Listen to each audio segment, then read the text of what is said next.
Avec nous quelques événements phares de cette année. Bonsoir Sofiane. Bonsoir Fatma. Donc après le tour d'horizon assez complet fait par notre collègue Kherdin, moi je vais me concentrer sur une analyse, je vais tenter une analyse géostratégique globale en partant de l'événement principal de l'année 2021 qui a été ouverte justement par une grande discorde électorale aux États-Unis. Très bien. Justement les États-Unis, le plus grand pays du monde, la première puissance mondiale, est un pays de poids très important pour les rapports géopolitiques internationaux. C'est-à-dire que les élections américaines, surtout les dernières, étaient un événement géopolitique suivi absolument par tout le monde. Pourquoi? Parce que ces élections pouvaient déterminer le sort de la planète sur plusieurs dimensions.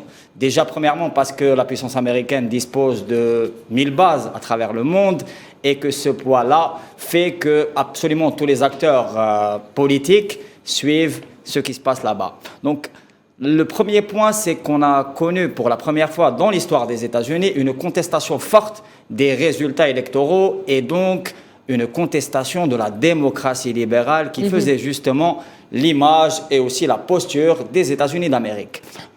Je m'explique. C'est-à-dire que le candidat Trump en lui-même, qui voulait rempiler, et après 5 ans d'un mandat très controversé, pour d'innombrables raisons. Déjà pour l'orientation, on va dire, politique un peu dissonante qu'il défendait, une orientation très à droite, décrite par certains comme étant proto-fasciste et soutenue par des groupes qui sont des groupes, pour l'essentiel, des groupes violents. On citera par exemple le dernier événement qui est l'assassinat de George Floyd qui a fait justement, qui a conduit à l'émoi de la planète entière, justement par rapport au fait que la violence raciste continue dans ce pays-là.